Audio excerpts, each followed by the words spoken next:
Good afternoon, students, and also Happy New Year to everyone.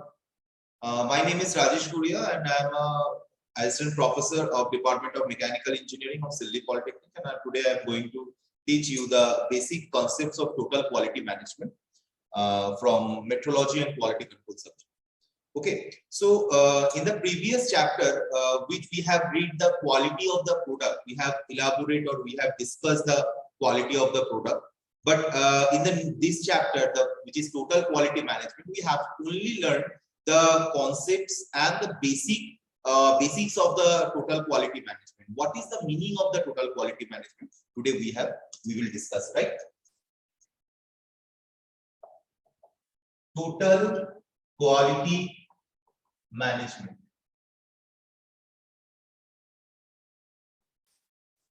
In the short form, it can be write like this: TQM. Okay, is it visible? I think there is some problem. There is some problem. 1 second. Visual सही से नहीं है sir, clear नहीं है. First of all, total quality management का जो मेरा main issue है, what is this? What is the meaning of the total quality management? First of all, this total quality management क्या है? एक इफेक्टिव सिस्टम है. ये इफेक्टिव सिस्टम क्या करता है? एक क्वालिटी डेवलपमेंट करता है. मतलब जैसे कि हम लोग इसके पिछले क्लास में हम लोग क्या किए थे कि कोई प्रोडक्ट के ऊपर पिछला भी जो भी हम लोग लेक्चर्स देखे थे कि उसमें हम लोग प्रोडक्ट का क्वालिटी को इम्प्रूवमेंट करने के लिए हम लोग किस तरीके से क्या क्या स्टेप्स वगैरह लिए थे. जैसे आप तुम्हारा कोई भी प्रोडक्ट का डेवलपमेंट करने के लिए उस प्रोडक्ट का ऊपर वेरियस टाइप ऑफ स्टेप था, वो स्टेप को हम लोग को देखना पड़ता था. कोई प्रोडक्ट अगर फाइनल प्रोडक्ट जब तक प्रिपेयर होने के बाद उसका एक्यूरेसी इंस्पेक्शन होना चाहिए, उसका डायमेंशन का एक्यूरेसी मेजरमेंट ये सब देखना चाहिए. ये सारा चीज हम लोग को देखना पड़ता था. लेकिन जब हम लोग प्रोडक्ट तभी मेरा सही होगा जब मेरा मैनेजमेंट, टोटल जो मैनेजमेंट जो होता है वो मैनेजमेंट क्वालिटी मैनेजमेंट होता है, तभी जाके मेरा एक प्रोडक्ट सही बनता है. क्योंकि जो प्रोडक्ट बन रहा है वो एक एम्प्लॉइज के थ्रू से बन रहा है, कोई ना कोई एम्प्लॉइज के थ्रू से बन रहा है. तो जब कोई एम्प्लॉइज के थ्रू से बन रहा है तो वो एक एम्प्लॉय एक मैनेजमेंट का हिस्सा है. तो अगर मेरा मैनेजमेंट ही सही नहीं रहेगा तो मेरा प्रोडक्ट कभी सही नहीं बन सकता है, राइट. तो मैनेजमेंट को हमेशा सही होना चाहिए. तो इसीलिए हम लोग को क्वालिटी मैनेजमेंट के ऊपर हम लोग को ध्यान देना पड़ता है. तो बेसिकली अगर मैं डेफिनेशन में जाता हूँ तो डेफिनेशन इस टोटल क्वालिटी मैनेजमेंट में ये बोलता है कि this total quality management is an effective system of integrating quality development, quality maintenance and quality improvement effects. Okay, तो मैं थोड़ा पॉइंट्स नोट डाउन कर रहा हूं यहां पे. इसका अगर डेफिनेशन में अगर बोलूंगा that is, one second, first of all integrating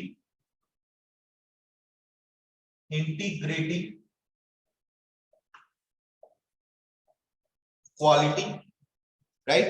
जो भी मेरा क्वालिटी पैरामीटर्स है वो सारे क्वालिटी पैरामीटर्स को हम लोग को इंटीग्रेट करना पड़ता है. तो this is integrating quality development.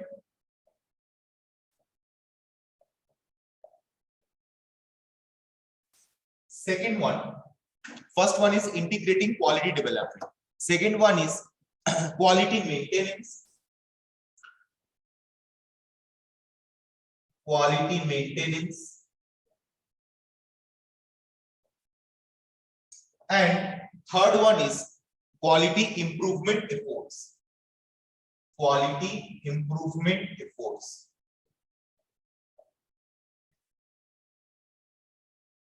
Improvement efforts.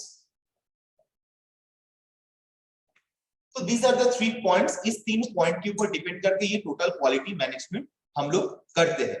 First of all ये टोटल क्वालिटी मैनेजमेंट के पहले ये क्वालिटी जो है मैनेजमेंट का, वो क्वालिटी को हम लोग को कंट्रोल करना पड़ता है. तो ये कंट्रोल क्या करता है, ये जो हम लोग अगर मैनेजमेंट को अगर सही बना देते, मैनेजमेंट का प्रोसीड्यूर को अगर सही बना देते, जैसे एक प्रोडक्ट वेरियस प्रोसेस के द्वारा वो प्रिपेयर होता है, वेरियस प्रोसेस के द्वारा वो आगे बढ़ता है. तो अगर मेरा कोई भी प्रोडक्ट अगर वेरियस प्रोसेस के द्वारा आगे बढ़ रहा है तो उसके वजह से वो प्रोडक्ट मेरा सही बन रहा है. लेकिन अगर कोई प्रोडक्ट अगर वेरियस प्रोसेस के द्वारा अगर बनने के बाद भी अगर सही नहीं बनता है, तब हम लोग उसके ऊपर इंस्पेक्शन करके देखते हैं कि वो प्रोडक्ट मेरा सही किस लिए नहीं बना. ठीक उसी तरीके से जो मैनेजमेंट है, जो हायरिंग की मैनेजमेंट है, वो मैनेजमेंट का भी अगर सही ढंग से हम लोग क्वालिटी देखेंगे तो हम लोग को भी बहुत अच्छे से पता चलेगा कि why this total quality management is required. And ये टोटल क्वालिटी मैनेजमेंट को अगर हम लोग इसका ऊपर अगर हम लोग फोर्स अप्लाई करते हैं और इसको अगर हम लोग ध्यान देते हैं तो हम लोग इसकी वजह से हम लोग क्या होता है कि टोटल क्वालिटी मैनेजमेंट के ऊपर अगर मैनेजमेंट का क्वालिटी के ऊपर अगर जस्टिफिकेशन देना शुरू करते हैं, मैनेजमेंट का क्वालिटी को अगर देखना शुरू करेंगे तो हम लोग का क्या होगा, जो मेरा प्रोडक्ट बनेगा वो प्रोडक्ट मेरा बहुत सही बनेगा और वो प्रोडक्ट मेरा बहुत अच्छा बनेगा, जिसकी वजह से क्या होगा उस इंडस्ट्री में जो प्रोडक्ट जब इंडस्ट्री से बाहर निकलेगा वो प्रोडक्ट का क्वालिटी जब बहुत सही होगा तो वो प्रोडक्ट क्या होगा बहुत अच्छे से कस्टमर के पास जाएगा और कस्टमर उसको बहुत attract that product is attracted to the customer, right? और customer is attracted by that product, तो customer जब प्रोडक्ट के द्वारा attracted होगा तो मेरा कंपनी का जो प्रॉफिट है वो प्रॉफिट भी बहुत अच्छे से बढ़ेगा। तो ये सारा चीज ध्यान देना पड़ता है। टोटल क्वालिटी मैनेजमेंट में हम लोग को बहुत सारा चीज सीखना पड़ता है, सिक्स सिग्मा जानना पड़ता है, हम लोग को काइजेंस क्वालिटी जानना पड़ता है, हम लोग को उसके बाद ISO 9001, 9000, ISO 14001, ये सारा जितना भी इंडियन जो भी स्टैंडर्ड्स वगैरह है ये सारा स्टैंडर्ड्स हम लोग को जानना पड़ता है। तो उसके पहले हम लोग थोड़ा सा ध्यान देंगे कि टोटल क्वालिटी मैनेजमेंट का जो एम्प्लॉय क्या होता क्या है, उसकी रिगार्डिंग क्या क्या पॉइंट्स वगैरह के ऊपर हम लोग को डिस्कशन करना पड़ेगा, वो चीज हम लोग थोड़ा सा अभी ध्यान देंगे। First of all total quality management includes first point. What is the first point? First point is development of product specification, development of product specification,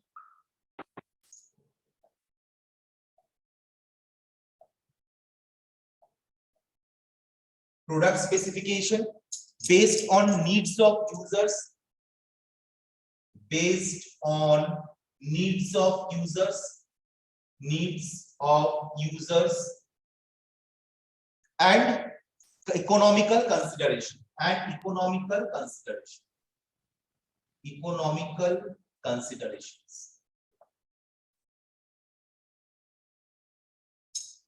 Point will describe later, but पहले मैं थोड़ा सा दो तीन पॉइंट लिख लेता हूँ because इसमें बहुत सारा पॉइंट्स है और एक दिन में ये टॉपिक खत्म होने वाला नहीं है, क्योंकि हम लोग को इसका ऊपर कॉन्सेप्ट भी जानना पड़ेगा, इसके ऊपर हम लोग को प्रिंसिपल भी, हम लोग को इस कॉन्सेप्ट टोटल क्वालिटी मैनेजमेंट के ऊपर प्रिंसिपल भी हम लोग को समझना पड़ेगा। तो एक दिन में पॉसिबल नहीं है, तो धीरे धीरे हम लोग करेंगे। Interaction with product design,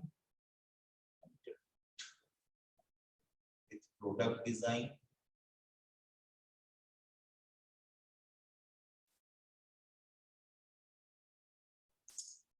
point number 3, point clear है ना, दिखाई दे रहा है point clearly? हाँ, point clear दिखाई दे रहा है?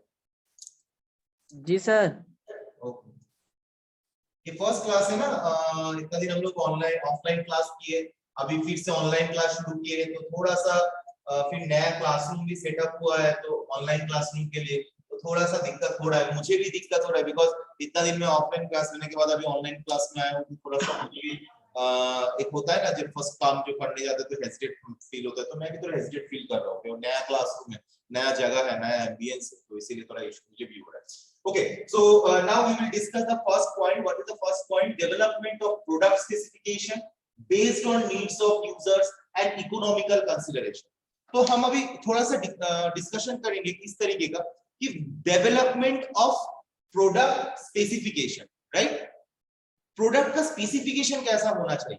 जैसे एग्जांपल लेते हैं, हम लोग एक एंड्रॉइड फोन यूज कर रहे हैं, मान के चलते हैं कि रेडमी का कोई भी एक सेट का मॉडल नंबर चुन लो, वो मॉडल नंबर में मेरा क्या क्या स्पेसिफिकेशन होना चाहिए, वो मॉडल का लेंथ कितना होना चाहिए, वो मॉडल का विड्थ कितना होना चाहिए, मॉडल का थिकनेस कितना होना चाहिए, मॉडल के सामने जो मेरा ग्लास लगा हुआ रहता है वो ग्लास का लेंथ कितना होना चाहिए, विड्थ थिकनेस कितना होना चाहिए, अंदर में मॉडल के अंदर में कितना जीबी का मेमोरी होना चाहिए, राइट? कितना, क्या सॉफ्टवेयर हम लोग यूज कर सकते हैं, क्या सॉफ्टवेयर यूज करने से वो कस्टमर के लिए फायदा होगा और कस्टमर का फायदा होगा तो भी कंपनी का फायदा होगा। तो ये सारा चीज जो जिसको हम लोग स्पेसिफिकेशन के नाम से जानते हैं, तो ये स्पेसिफिकेशन को डेवलपमेंट करना पड़ता है।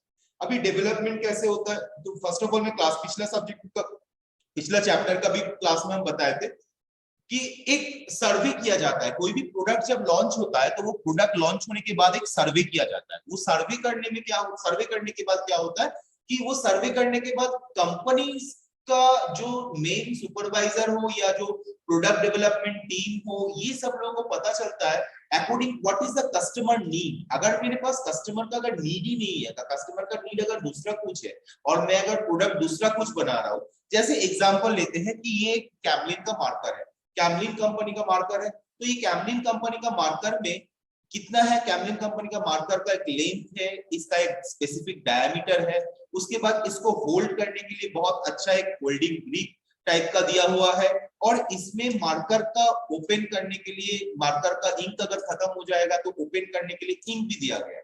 क्लियर? तो ये मेरा कैमलिन का मार्कर का स्पेसिफिकेशन है, राइट। अब अगर मेरा कस्टमर का डिमांड मार्कर से सिर्फ लिखना छोड़कर और भी अगर दूसरा कुछ है, तो मुझे उस हिसाब से प्रोडक्ट को प्रिपेयर करना पड़ेगा। तो कस्टमर का नीड जो होना चाहिए उसी हिसाब से आज के दिन में मार्केट में प्रोडक्ट मेरा जनरेट होता है, राइट। तो इसीलिए यहाँ पे बोला जा रहा है कि development of product specification sorry based on needs of users. What are the needs of the user? User मतलब जो दोस्त who are the customer in the market, market में जो कस्टमर का नीड है, that is our user. User का need के ऊपर बेस करके हम लोग को प्रोडक्ट का स्पेसिफिकेशन डेवलपमेंट करना है, राइट। और ये डेवलपमेंट कौन करेगा? ये डेवलपमेंट करेगा product development team. Product development team के अंदर जो मैनेजमेंट है, अगर वो मैनेजमेंट जब स्पेसिफिकेशन को बिल्डअप कर रहा है, वो बिल्डअप करने के टाइम अगर क्वालिटी के ऊपर ध्यान नहीं देगा, तो फिर अल्टीमेटली क्या होगा? According to the customer need मेरा प्रोडक्ट प्रिपेयर नहीं होगा, और जब product according to the customer need prepare नहीं होगा, that product model will be in the fail.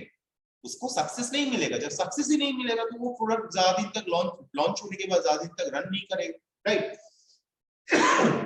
And economical consideration, और सबसे इंपॉर्टेंट चीज कि अभी कस्टमर, हम लोग कस्टमर है, हम लोग को ये मार्कर मिला है 35 रुपीज। एग्जाम्पल दे रहा हूं, 35 रुपीज में हम लोग को ये मार्कर मिला है। अब 1 सेकेंड, अब ये मार्कर 35 रुपया मिला है। अब अभी लेकिन हमको कस्टमर को क्या चाहिए कि ये मार्कर अगर वेरियस कस्टमर का डिमांड के ऊपर डिपेंड करता है, मतलब वेरियस कस्टमर माइंड सेटअप से ऊपर बेस करके कस्टमर का डिमांड जनरेट होता है। जैसे मुझे लग रहा है कि काश ये मार्कर और भी थोड़ा स्मूथ चलता तो बहुत अच्छा होता। ये मार्कर का जो नीब है जिससे हम लोग लिखते हैं, ये थोड़ा सा मोटा मोटा है, मतलब थोड़ा सा उसका थिकनेस थोड़ा शार्प होने से बहुत अच्छा होता।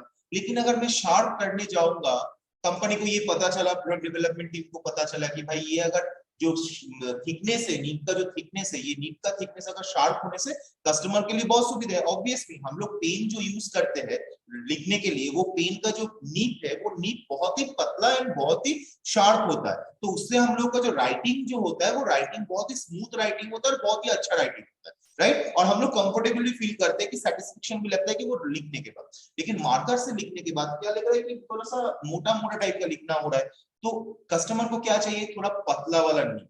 अगर पतला वाला नीब डेवलपमेंट करने के बाद अगर हम लोग उसको 35 रुपए में बेच नहीं पाएंगे, हम लोग उस टाइम ये मार्कर को 35 रुपीज में बेच नहीं पाएंगे, कंपनी बेच नहीं पाएगा, कस्टमर को 35 रुपए में नहीं दे पाएगा, तो कंपनी क्या करेगा? तो कंपनी उसको 45 रुपीज बनाएगा, 50 रुपीज बनाएगा। लेकिन जब भी इस मार्कर का दाम 45 से 50 रुपीज हो जाएगा, तो सर्टेन परसेंटेज ऑफ कस्टमर बोलेगा अरे भाई तो 35 से डायरेक्ट 50 हो गया, 15 रुपया ज्यादा हो गया, तो मैं इसको क्यों खरीदूंगा।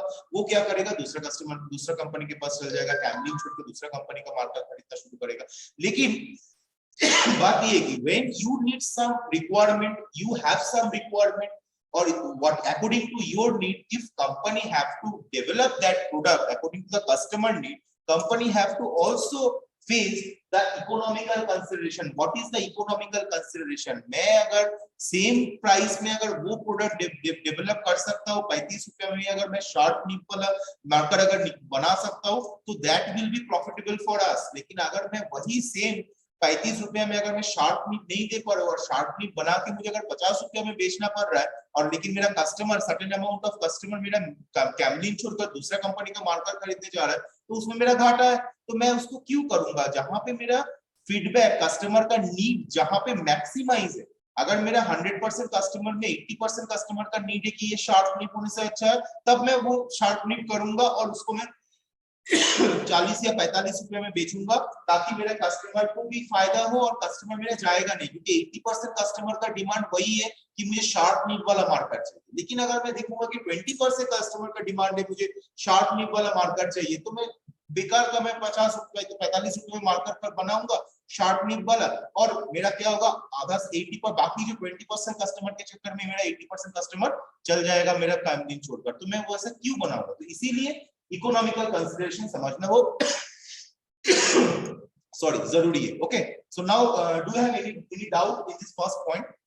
Any students having any doubt? You can ask me. Any doubt? You can ask me.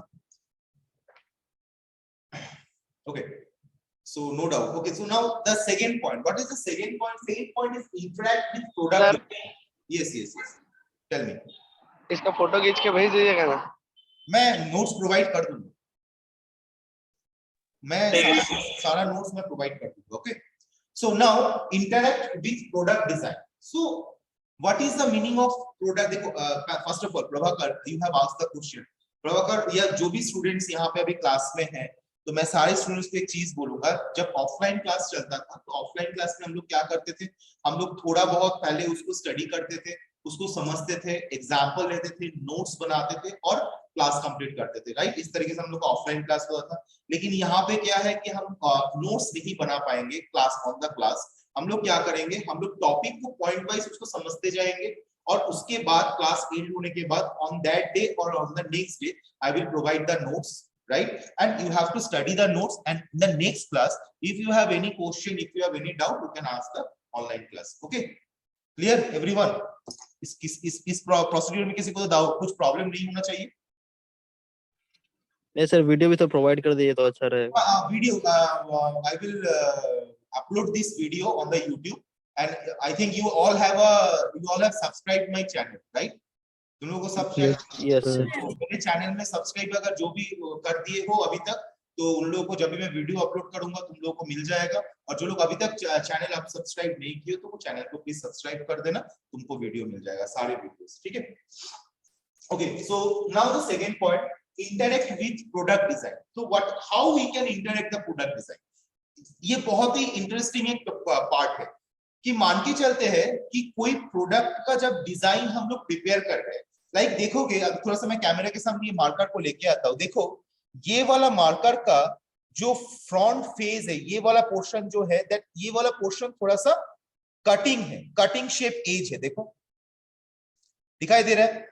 और सेम देखो, ये दूसरा कंपनी का एक मार्कर है, दूसरा कंपनी का मार्कर का देखो फ्रंट फेस, देखो मतलब ये इसका कैप है ना, ये इसका कैप है और ये इसका कैप है, ये इसका कैप है, ठीक है? तो देखो दोनों का कैप में अंतर है, इसका मतलब दोनों प्रोडक्ट का जो प्रोडक्ट डिजाइन है वो डिजाइन में अंतर है। तो हम लोग, कोई भी कंपनी कोई सिंगल एक प्रोडक्ट हमेशा प्रिपेयर नहीं करता है, वो various types of product prepare करता है, बट हम लोग कोई भी एक प्रोडक्ट को स्पेसिफाई करते हैं, जस्ट लाइक मान के चलो स्पीकर, ठीक है? तो हम लोग के पास एक स्पीकर है, दिखाई दे रहा है ये स्पीकर? नहीं दिखाई दे रहा है, आई थिंक 1 सेकंड, तुम लोगों को दिखा रहे हैं, एकदम प्रैक्टिकल एग्जांपल के साथ समझाएंगे तो तुम लोगों को अच्छा लगेगा। अभी दिखाई दे रहा है ये स्पीकर? दे रहा है? Yes sir. देखो छोटा है, यस सर। बहुत छोटा स्पीकर है, घर में हम लोग जो कटोरा में खाना खाते हैं वैसे टाइप का स्पीकर है ना, बहुत ही छोटा है, दूर से देखो बहुत ही छोटा टाइप का स्पीकर, राइट? तो ये एक प्रोडक्ट का स्पेसिफिकेशन है। और मान के चलो तुम लोग जब मेरे डिपार्टमेंट में आए थे, मेरे डिपार्टमेंट में और एक स्पीकर है, वो पूरा रेक्टेंगुलर शेप का स्पीकर था, ठीक है? एक स्पीकर मेरे पास ऐसा है, छोटा सा गोल टाइप का, एक स्पीकर मेरे पास कुछ इस तरीके का रेक्टेंगुलर शेप का। तो प्रॉब्लम क्या हुआ, रेक्टेंगुलर शेप का भी स्पीकर बहुत अच्छा काम कर रहा है, इस टाइप का जो स्पीकर है सर्कुलर शेप का वो भी बहुत अच्छा टाइप का काम कर रहा है, लेकिन दोनों का प्रोडक्ट में डिजाइन में अंतर है, राइट? दोनों का प्रोडक्ट का दाम में अंतर। रीजन क्या है? तो हम लोग जो भी प्रोडक्ट जब डिजाइन करते हैं तो वो प्रोडक्ट का अगर डिजाइन करने के टाइम पे हम लोग का जो प्रोडक्ट डेवलपमेंट टीम होता है, वो प्रोडक्ट डेवलपमेंट टीम क्या करता है, हमेशा उस डिजाइन को मॉडिफाई करने की कोशिश करता है कि पहले एक बना, जैसे एग्जांपल सिस्टम कंप्यूटर, जब पहले कंप्यूटर बना तो वो कंप्यूटर बहुत बड़ा था, लेकिन धीरे धीरे जब जितना भी साल आगे बढ़ता गया वो कंप्यूटर का डिजाइन धीरे धीरे मॉडिफाई होना शुरू हुआ। जितना मॉडिफाई होते होते होते होते होते होते आज हम लोग के पास कुछ इस तरीके से एक सिस्टम आ गया। अभी मेरे पास, मैं फोन दिखा रहा हूं, लेकिन हम लोग के पास इससे थोड़ा बड़ा शेप में एक टैब आ गया। तो इस टैब में आज के दिन हम लोग कंप्यूटर का काम कर सकते हैं। और ये जो टैब है, ये टैब हम लोग कहीं पे भी लेके जा सकते हैं। लेकिन आज से 10 साल 12 साल 15 साल पहले हम लोग ये काम नहीं कर सकते। लेकिन ये कैसे हुआ? इसीलिए हुआ कि एक डिजाइन अगर बना दिया देने के बाद, उस एक डिजाइन स्पेसिफाई हुआ। डिजाइन कौन बनाता है? R&D section, R&D research and development team design बनाता है कोई भी प्रोडक्ट का। वो डिजाइन बनने के बाद वो प्रोडक्ट, जब मैन्युफैक्चरिंग डिपार्टमेंट वो प्रोडक्ट को प्रिपेयर कर लिया और उसको क्वालिटी टेस्टिंग के बाद उसको जब लॉन्च कर दिया, उसके बाद सेम प्रोडक्ट डिजाइन के ऊपर फिर से इंटरैक्ट करना चाहिए, फिर से मॉडिफिकेशन होना चाहिए। क्योंकि अगर मैं उस प्रोडक्ट के ऊपर मॉडिफाई नहीं करूंगा तो उस प्रोडक्ट को लॉन्च करने के लिए या उस शेप का, उस डिजाइन का प्रोडक्ट को लॉन्च करने के लिए मुझे जितना मेरा इन्वेस्टमेंट हुआ है, कंपनी की तरफ से जितना मेरा इन्वेस्टमेंट हुआ है, वो इन्वेस्टमेंट से हम प्रॉफिट जनरेट नहीं कर पाएंगे। क्योंकि अगर मैं सेम प्रोडक्ट को ही रख दूंगा तो मेरा मैक्सिमम वो प्रोडक्ट 6 से 7 महीना चलेगा। और 6 से 7 महीना अगर वही सेम प्रोडक्ट चलता है और उसके बाद अगर नहीं चलता है तो मेरा कंपनी का लॉस हो जाएगा। क्यों लॉस होगा? क्योंकि मेरे जैसा दूसरा एक कंपनी मेरा प्रोडक्ट डिजाइन के ऊपर बेस करके, उससे थोड़ा सा शेप में डिफरेंट करके, उसका अंदर का स्पेसिफिकेशन में हल्का सा डिफरेंट करके थोड़ा सा मजेदार प्रोडक्ट बना देगा, जिसकी वजह से मेरा ये वाला जो प्रोडक्ट जो मैं लॉन्च किया कर दिया हूं वो मेरा डूब जाएगा, उससे मेरा प्रॉफिट आना बंद हो जाएगा। तो हमेशा कंपनी का R&D टीम को कोई भी प्रोडक्ट प्रिपेयर करने के बाद भी, अगर वो प्रोडक्ट लॉन्च होने के बाद भी उसी प्रोडक्ट का डिजाइन के ऊपर कंटिन्यूअस मॉडिफिकेशन करना जरूरी होता है, कंटिन्यूअस रिसर्च करना जरूरी होता है, कंटिन्यूअस अपग्रेडेशन करना जरूरी होता है, राइट? अगर हम लोग अपग्रेडेशन नहीं करेंगे तो हम लोग का कंपनी, जो कंपनी में हम लोग काम करते या हम लोग जिस कंपनी के लिए काम करते, वो कंपनी पीछे रह जाएगा। दूसरा जो कॉम्पिटिटिव मार्केट है, आज के दिन का जो सिनेरियो है, मार्केट सिनेरियो, वो competitive market scenario.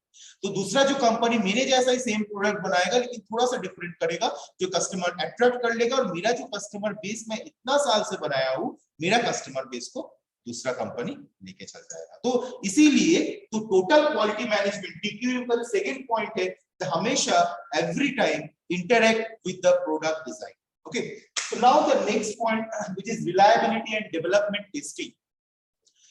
Development, product design, development, development testing. देखो बहुत सिंपल सा चीज है। First of all development of product specification, development किए, उसके बाद वो प्रोडक्ट डिजाइन किए, प्रोडक्ट डिजाइन को डेवलपमेंट किए, और डेवलपमेंट को फिर टेस्टिंग किए। Very simple concept. Development specification first one, second one development of product design और design of product, then that product design development, and third one that development is testing। अगर मैं कोई भी प्रोडक्ट को prepare कर रहा हूँ, कोई भी स्पेसिफिकेशन के बेस में प्रोडक्ट डिजाइन को प्रिपेयर कर रहा हूँ, तो वो प्रोडक्ट डिजाइन को फिर से मुझे डेवलपमेंट करना पड़ता है। जैसे मैंने सेकंड पॉइंट में बोला इंटरैक्ट विद प्रोडक्ट डिजाइन, तो डेवलपमेंट करना पड़ता है। वो डेवलपमेंट करने के बाद अगर मैं उसको डायरेक्टली बिना टेस्ट करके, बिना उसको इंस्पेक्शन करके, अगर मैं उसी के बेस में प्रोडक्ट प्रिपेयर करना शुरू कर दूंगा, और अगर मेरा, देखो प्रोडक्ट तो हमेशा सिंगल प्रिपेयर नहीं होता है, तो मास ऑफ प्रोडक्ट प्रिपेयर होता है। Okay, mass of product prepare होता है। जब मास ऑफ प्रोडक्ट मेरा प्रिपेयर होता है, तो अगर मेरा बिना टेस्ट करके वही प्रोडक्ट डिजाइन का डेवलपमेंट करके कोई दूसरा प्रोडक्ट डिजाइन प्रिपेयर करके अगर मैं प्रोडक्ट को प्रिपेयर करना शुरू कर दूंगा, मास ऑफ प्रोडक्ट प्रिपेयर मेरा हो जाएगा, और अगर मेरा वो टेस्टिंग में फेलियर आ जाएगा, तो फिर मेरा क्या हुआ? कंपनी का वो रॉ मटेरियल में लॉसेस हुआ, कंपनी का लेबर कॉस्ट लॉसेस हुआ, कंपनी का इलेक्ट्रिसिटी बिल, कंपनी का मशीन चार्जेस, जो भी है, जो भी मिसलेनियस एक्सपेंसेस रहता है एक कंपनी को प्रोडक्ट बनाने के लिए, वो सारा चीज लॉस में चल जाएगा। तो वो सारा चीज जब लॉस में चल जाएगा, that is very very negative point of that product और very negative point of that company. तो हम लोग को हमेशा रिलायबिलिटी करना पड़ता है, प्रोडक्ट की डेवलपमेंट के ऊपर डेवलपमेंट करना पड़ता है, और उस डेवलपमेंट को करने के बाद हमको हमेशा टेस्टिंग करना पड़ता है। Okay, am I clear everyone? Do you have any question? Do you have any question? You can ask the question from these 3 points or related to these 3 points. Any question you can ask. Shubhajit आज class में है क्या? Subhajit? Yes sir. Subhajit थोड़ा सा screenshot खींच के मुझे भेज दो ना। सब भेज दिया। ओके, ये हर दिन का ये काम रहेगा तुम्हारा, और जिस दिन तुम नहीं रहोगे उस दिन तुम फंस गए। Okay sir. ओके ठीक है, तो ये 3 टॉपिक के ऊपर कोई 3 पार्ट के ऊपर किसी को कोई क्वेश्चन है? Anybody having any question? Yes और नो? हमको नो सर। नो सर, ठीक है। बाकी देखो एक बात बोल रहा हूँ, ऑफलाइन क्लास में तुम लोगों के साथ मैं कोऑर्डिनेट करता था, हमेशा कोऑपरेट किया हो, तुम लोग भी मुझको कोऑपरेट किया। ऑनलाइन क्लास में भी तुम लोग अगर मुझे आंसर नहीं करोगे तो फिर दिक्कत है ना। तो आंसर करो, जितना कोऑर्डिनेट करोगे, जितना माइक को म्यूट अनम्यूट करोगे, थोड़ा कॉन्फिडेंस लेवल ग्रो होगा। ठीक है, थोड़ा सा बात करना सीखो, नहीं तो इसी तरीके से कुछ दिन बाद जब प्लेसमेंट होगा ऑनलाइन में जब प्लेसमेंट होगा तब क्या होगा? तब एचआर तुम लोग को सवाल पूछेगा, तब हड़बड़ी में रहोगे, हड़बड़ी में गड़बड़ी होता है। तो ये सब मत करो, ठीक है। थोड़ा सा जब भी क्वेश्चन कोई भी फैकल्टी जब भी कोई क्वेश्चन पूछता है, भले डाउट्स के बारे में हो या कुछ भी, that you have to ask the question. अगर आप आपका डाउट नहीं क्लियर करोगे फैकल्टी के सामने, इसका मतलब आप लाइन पे ही नहीं, आप आउट हो, आप सिलेबस में हो ही नहीं, आप सिलेबस से आउट हो, अब बस क्लास करो। ऐसे नहीं करो, आप क्लास भी करो, सिलेबस में आगे बढ़ो, ठीक है। तो नाउ नेक्स्ट पॉइंट, अच्छा 5 से 6 मिनट बाद क्लास खत्म हो जाएगा। क्लास खत्म होने के बाद फिर से क्लास ज्वाइन कर लेना, इंस्टेंट क्लास ज्वाइन करना, ठीक है, क्योंकि 2 अटेंडेंस लिस्ट। हेलो, क्या बोल रहे हो? हैंड रेस करके बात करो, हाथ उठा के बात करो। क्लास खत्म होने के बाद फिर से क्लास में ज्वाइन करना, क्योंकि 2 अटेंडेंस बन रहा है। एक अटेंडेंस फर्स्ट 40 मिनट के लिए, दूसरा अटेंडेंस सेकंड 20 मिनट्स के लिए। 1 आवर का क्लास, फर्स्ट 40 मिनट्स का attendance and second for 20 minutes का अटेंडेंस, 2 अटेंडेंस आर मैंडेटरी। वो 2 अटेंडेंस के ऊपर बेस करके हम लोग अटेंडेंस रजिस्टर को प्रिपेयर करेंगे। जो दोनों क्लास में रहेगा उसका अटेंडेंस बनेगा, 40 मिनट 20 मिनट दोनों में रहेगा।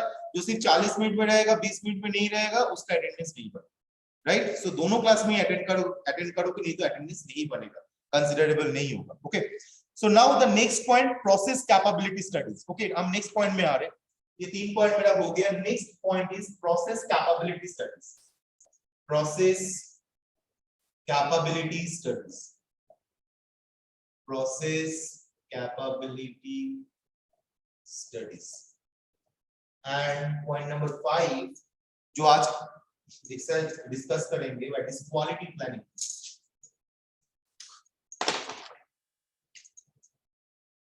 Quality planning,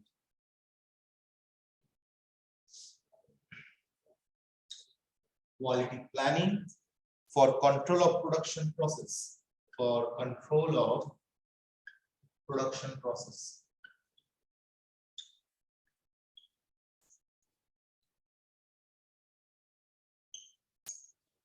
Okay, or assembly operations, assembly operations. Okay, so point number 4 is process capability studies, process capabilities. अब क्या होता है कि हम लोगों को एक दूसरे के साथ लिंक अप करके काम करना पड़ता है। एक इंडस्ट्री में 4 सेगमेंट रहता है, जो मतलब बेसिकली इंपॉर्टेंट जो 4 सेगमेंट रहता है। मैं फाइनेंशियल पोर्शन छोड़ के मैं बाकी सेगमेंट का बात कर रहा हूँ। जैसे मैं पिछला टॉपिक में जब बताया था तो बहुत सारा सेगमेंट बताया था, लेकिन वो सेगमेंट सब डिस्ट्रीब्यूटेड है अपने अंदर। लाइक R&D एक सेक्शन है, ये तो मेरा मेन इंपॉर्टेंट है। सेकेंड है मेरा मैन्युफैक्चरिंग और प्रोडक्शन डिपार्टमेंट है, right. Third one is marketing department, marketing sales department है। And fourth one is service department है, राइट। से आफ्टर सेल्स और सर्विस डिपार्टमेंट जिसको हम लोग बोलते हैं। इसके बावजूद भी बहुत सारा डिपार्टमेंट है, फाइनेंशियल डिपार्टमेंट है, ब्रांडिंग डिपार्टमेंट है, बहुत सारा डिपार्टमेंट रहता है। लेकिन जो मेन डिपार्टमेंट है वो ये 4 चीजें। साथ में फाइनेंशियली तुम लोगों के साथ इन्वॉल्व नहीं कर रहा हूँ, इसलिए because you are from a technical background, that's why मैं फाइनेंशियल पार्ट को मैं अभी साइड में कर रहा हूँ। थोड़ा बहुत उसको काम पे लगेगा जब हम लोग आगे बढ़ेंगे, राइट। जब हम लोग कोई चार्ट प्रिपेयर करेंगे प्रोडक्ट को, तब हम लोग को जरूरत पड़ेगा, ठीक है। तो अभी प्रोसेस कैपेबिलिटी। अब देखो यहाँ पे मेरा प्रोडक्ट का डेवलपमेंट, प्रोडक्ट स्पेसिफिकेशन डेवलपमेंट, कि मेरा जो प्रोडक्ट कस्टमर का नीड के हिसाब से मैंने मुझे जो प्रोडक्ट प्रिपेयर करना है उस प्रोडक्ट का स्पेसिफिकेशन मैंने यहाँ पे डेवलपमेंट किया, राइट। सेकंड, उस प्रोडक्ट जो मेरा स्पेसिफिकेशन के ऊपर बेस करके मैंने एक प्रोडक्ट को डिजाइन किया। अब फिर से वो प्रोडक्ट डिजाइन के ऊपर बेस करके मैं प्रोडक्ट डिजाइन को क्या किया, डेवलपमेंट किया, उसके ऊपर मैं अपग्रेडेशन किया, उसको अपग्रेड किया। जब डेवलपमेंट हुआ फिर वो डेवलपमेंट क्या बना, वो डेवलपमेंट को हम लोग क्या किए, टेस्टिंग किए। प्रोडक्ट डेवलपमेंट को हम लोग टेस्टिंग शुरू कर। जब प्रोडक्ट डेवलपमेंट मेरा टेस्टिंग हो गया, अब आते हैं मेन चीज में, व्हिच इज प्रोसेस कैपेबिलिटी, कि मैंने जो प्रोडक्ट मेरा डेवलपमेंट कर रहा हूं या प्रोडक्ट का जो डिजाइन मैंने डेवलपमेंट किया हुआ, डिजाइन जो मैंने बनाया, ठीक है, तो मेरे पास क्या वो डिजाइन प्रिपेयर करने के लिए मेरे पास क्या प्रोसेस है?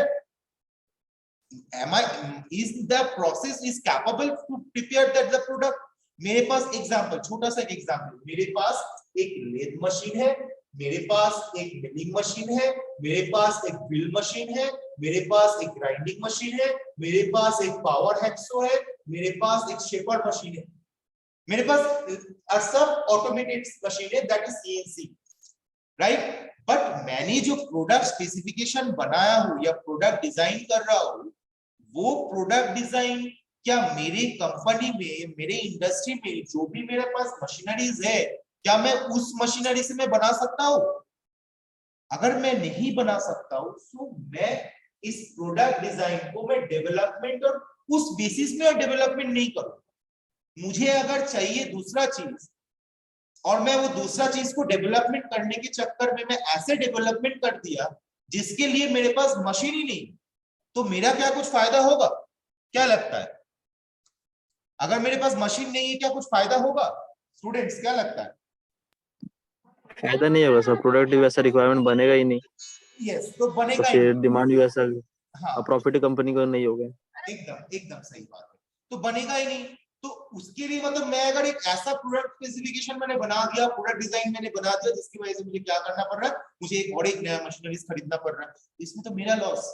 क्यों लॉस? कि अगर मैं, चलो मैं एक रिस्क लेके मैं एक मशीनरी खरीद भी लिया, मैं एक मशीनरी खरीद लिया, और अगर मेरा लॉन्च होने के बाद मेरा वो प्रोडक्ट अगर फेल कर गया, तो अगर वो कस्टमर का डिमांड के हिसाब से गया, लेकिन कस्टमर अपग्रेड है, कस्टमर आज कस्टमर को एक चीज चाहिए होता है, कल कस्टमर को दूसरा चीज चाहिए होता है। कस्टमर का जो माइंड सेटअप है, अट्रैक्शन जो माइंड सेटअप है प्रोडक्ट के ऊपर, वो वेरिएबल होता है, राइट। हर 10 दिन, 5 दिन, 6 दिन में वो चेंजेस होता रहता है, राइट। तो अगर मेरा वो प्रोडक्ट सक्सेस नहीं किया, तो ये जो मैंने मशीन मैंने खरीदा एक्स्ट्रा इन्वेस्टमेंट करके, तो ये मेरा कंपनी का लॉसेस होगा। कंपनी का जब लॉस होगा तो वो लॉस किसके ऊपर जाता है?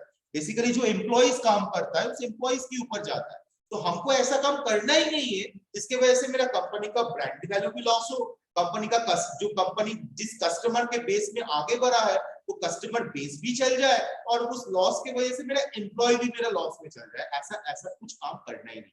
तो हमको हमेशा ये point, process capability studies, process capability के ऊपर ध्यान देके हमको हमेशा प्रोडक्ट डिजाइन एंड डेवलपमेंट करना चाहिए, राइट। आई थिंक क्लियर है ये पॉइंट सबके पास।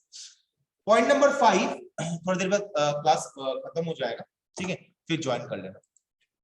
Point number 5, that is quality planning for control of production process और असेंबली ऑपरेशन। अब मेरे पास प्रोडक्ट डिजाइन है, राइट। अब मान के चलो क्या होता है कि मैं ऐसा ये मेरे पास इतना सारा मशीन में मेरे पास एक ऐसा प्रोडक्ट डिजाइन मैंने किया जिसमें एक छोटा सा पार्ट मुझे प्लास्टिक मोल्डिंग मशीन से करना है, छोटा सा एक पार्ट। यहाँ इसमें कोई मेरा प्लास्टिक मोल्डिंग मशीन या प्लास्टिक इंजेक्शन मशीन या ब्लोइंग मशीन, इतना सारा मशीन में मेरे पास नहीं है। लेकिन प्रोडक्ट कस्टमर के नीड के हिसाब से R&D टीम के प्रोडक्ट्स का एक ऐसा स्पेसिफिकेशन या ऐसा डिजाइन मेरे पास बनाया है जिसमें मुझे उस प्रोडक्ट का एक छोटा सा पार्ट एक प्लास्टिक मोल्डिंग मशीन से मुझे प्रिपेयर करना पड़ेगा। तो उसमें क्या है कि उस बेसिस में हम लोग एक छोटा सा मशीन जो मेरा कम कॉस्ट में वो मशीन आ सकता है वो मैं खरीद सकता हूं, लेकिन मैं हाई इन्वेस्टमेंट नहीं कर सकता। Small investment can be done but high investment.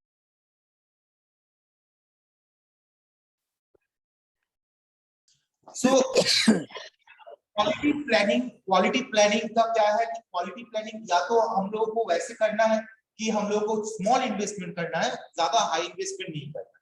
उसके बाद ये जो कंट्रोल ऑफ प्रोडक्शन प्रोसेस है, मेरा डेवलपमेंट हो गया, डेवलपमेंट के बाद उसको टेस्टिंग भी कर दिया, टेस्टिंग होने के बाद मैं उस हिसाब से प्रोसेस भी देख लिया।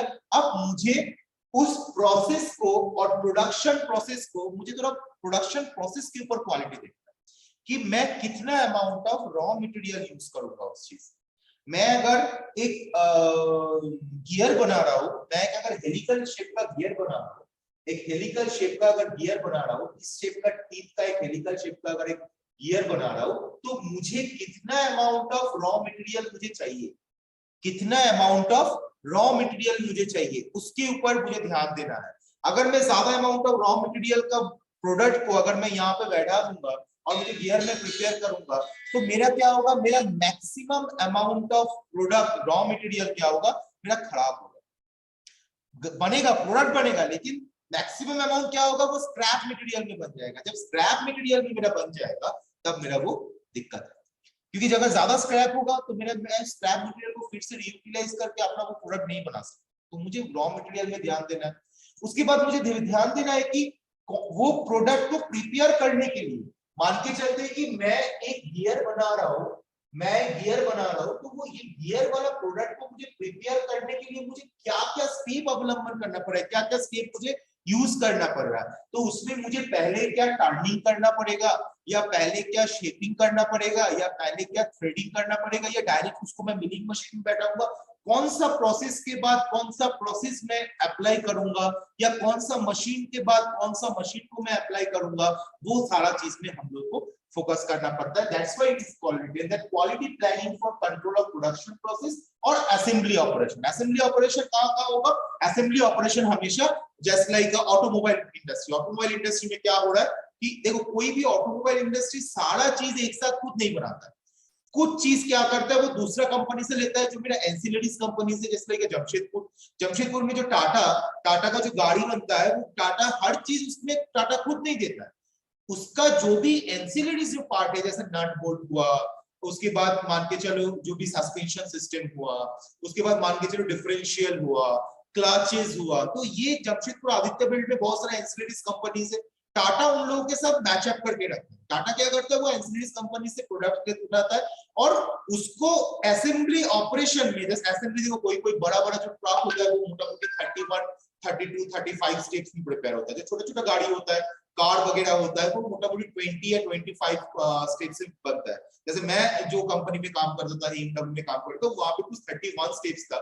31 स्टेप्स में मेरा एक टिपर, जिसको हम लोग नॉर्मल लैंग्वेज में डंपर बोलते हैं, टिपर बन के मेरा प्रिपेयर होता था। लेकिन जो छोटा गाड़ी है, वो मोटा-मोटी 20 से 22 स्टेप में मेरा प्रिपेयर हो जाता है। तो उसमें क्या होता है, पहले चेसिस आता है, चेसिस के साथ मेरा एक्सेल फिट किया जाता है, उसके बाद मेरा एक्सेल में व्हील फिट किया जाता है, उसके बाद मेरा इंजन, चेसिस के फ्रंट में इंजन फिट किया जाता है, फिर इंजन फिट करने के बाद उसके साथ इंजन के साथ क्लच फिट किया, क्लच के साथ गियर बॉक्स फिट किया। तो एक असेंबली ऑपरेशंस होता है कि which product, which machine should be come to the next operation, which machine should be come to the next operation. हर ऑपरेशन के बाद कौन सा मशीन आएगा, कौन सा, या तो असेंबली ऑपरेशन में क्या होता है, हर ऑपरेशन, हर असेंबल के बाद दूसरा क्या असेंबल होगा, फिर दूसरा क्या असेंबल होगा, ये वेरियस स्टेप्स हम लोग को पार करना पड़ता है। इसीलिए एक क्वालिटी प्लानिंग होना बहुत जरूरी है कोई प्रोडक्ट को प्रिपेयर करने के लिए, right.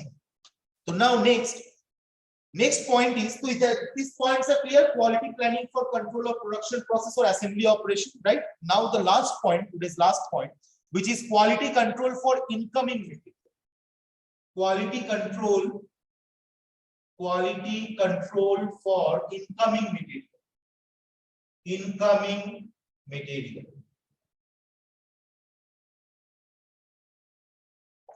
right? Quality control for incoming material. What is the meaning of incoming material? पहले बात है कि हम लोग का इनकमिंग मटेरियल क्या हो सकता है। मेरा तो कंपनी से जो भी प्रोडक्ट मेरा कस्टमर के पास जाएगा, मतलब कंपनी के रिस्पेक्ट में वो प्रोडक्ट मेरा क्या हो रहा है, बाहर की तरफ जा रहा है, बाहर की तरफ वो डेवलपमेंट में बाहर की तरफ चल जा रहा है, मतलब वो बाहर जा रहा है, आउटगोइंग हो रहा है, right. But what is the meaning of incoming? Incoming मतलब जो मेरे पास रॉ मटेरियल आ रहा है, वो रॉ मटेरियल बहुत इंपॉर्टेंट है कि रॉ मटेरियल का क्वालिटी चेक करना बहुत जरूरी है, क्योंकि जो रॉ मटेरियल आ रहा है वो रॉ मटेरियल कोई दूसरा कंपनी से प्रोवाइड हो रहा है। अब वो दूसरा कंपनी को हम लोग जिस रॉ मटेरियल के लिए पैसा दिए थे, वो रॉ मटेरियल वही सेम पैसे के लिए जिस क्वालिटी का रॉ मटेरियल के लिए मैं पैसा दिया था, वो सेम क्वालिटी का रॉ मटेरियल मेरा क्या कंपनी में आ रहा है? That is very important. अगर सेम क्वालिटी का रॉ मटेरियल कंपनी में नहीं आएगा, मेरे कंपनी में नहीं आएगा, तो हम लोग क्या करेंगे? हम लोग डिग्रेडेड रॉ मटेरियल को यूज करके हम लोग प्रोडक्ट बनाएंगे। हम लोग को लगेगा क्या कि हाँ मेरा तो प्रोडक्ट सही बन रहा है, लेकिन जब वो प्रोडक्ट कस्टमर के पास जाएगा और कस्टमर का कोई भी काम पे कोई भी एप्लीकेशन में वो प्रोडक्ट यूज होगा, कोई भी गियर जब कोई एप्लीकेशन में यूज होगा और थोड़ा सा लोड पड़ते ही प्रोडक्ट टूट जाएगा, तो कस्टमर क्या बोलेगा? कस्टमर मेरा कंपनी को जजमेंट देगा, मेरा कंपनी को बोलेगा खराब। उस जिस कंपनी से रॉ मटेरियल आया था उस कंपनी को कुछ नहीं बोलेगा, उस कंपनी का कोई नेगेटिव इंपैक्ट नहीं आएगा मार्केट में, लेकिन मेरा कंपनी का या मेरा इंडस्ट्री का नेगेटिव इंपैक्ट आ जाएगा मार्केट में, जिसकी वजह से मेरा क्या होगा? मेरा कस्टमर केस खत्म हो जाएगा, मेरा कंपनी लॉस में आ जाएगा, जिसकी वजह से full loss in between in coming 5 years में मेरा कंपनी का प्रोडक्ट हमेशा लॉस में जाता जाएगा, लॉस में चले जाएगा। और मैं कितना भी प्रोडक्ट डेवलपमेंट करूंगा, कितना भी product best to best design करूंगा, कितने भी मार्केट वैल्यू बनाने की कोशिश करूंगा, लेकिन मेरा कस्टमर का जो फीडबैक वो तो मेरे लिए नेगेटिव है, क्योंकि मैंने डी ग्रेड रॉ मटेरियल से मैंने प्रोडक्ट बनाया, मैंने डी ग्रेड प्रोडक्ट बनाया।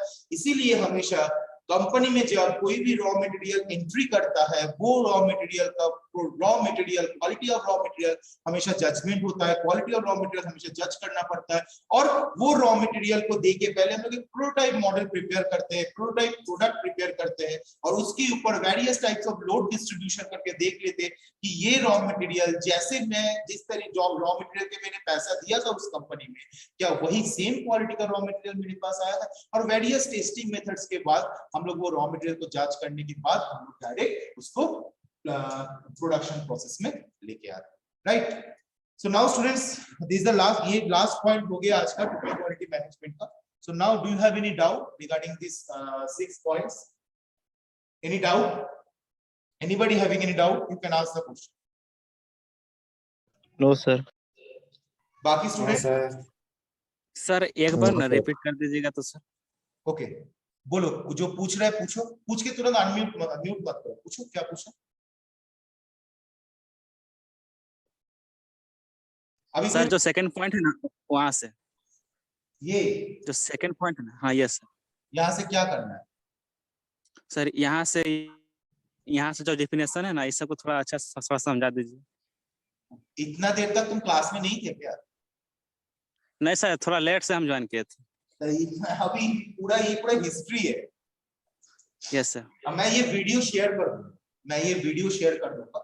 देखो ठीक है सर। एक ब्रीफ मैं दे देता हूँ। देखो मैं ना बोलना भी गलत बात, बहुत लेंदी है ना, इतना ये पूरा एक घंटे का क्लास हुआ, ठीक है? जो भी है मैं वीडियो शेयर कर दूंगा। ये क्या है, इंटरेक्ट विद प्रोडक्ट डिजाइन क्या है कि जो मेरा R&D डिपार्टमेंट जब मेरा प्रोडक्ट को डिजाइन करता है, वो प्रोडक्ट डिजाइन के ऊपर हमेशा मॉडिफिकेशन होना चाहिए, हमेशा अपग्रेडेशन होना चाहिए। तो इसके वजह से ये जो भी मेरा 6 पॉइंट है, ये 6 point that is related to the total quality management. Why this total quality management is required? The answer of the total quality management, requirement of total quality management is this. इसके बाद भी और points है that we will discuss in the next class. Reliability and development testing क्या है? जो मेरा product design हुआ उसके ऊपर, डिजाइन के ऊपर डेवलपमेंट होना चाहिए, और जो डेवलपमेंट मैं करूंगा उसके ऊपर टेस्टिंग भी होना चाहिए। प्रोसेस कैपेबिलिटी स्टडीज क्या है? प्रोसेस कैपेबिलिटी स्टडीज ये है कि मेरा जो डेवलपमेंट मैंने किया, मेरा जो टेस्टिंग करके देख लिया, मेरा सब कुछ ठीक है, लेकिन वो डेवलपमेंट की वजह से जो मेरा प्रोडक्ट डिजाइन बना, वो क्या मेरे पास उतना वैसा मशीनरीज है, वैसा प्रोसेस है? Am I capable to prepare that product? मेरे पास क्या वैसा मशीनरीज है? वो मुझे देखना पड़ता है।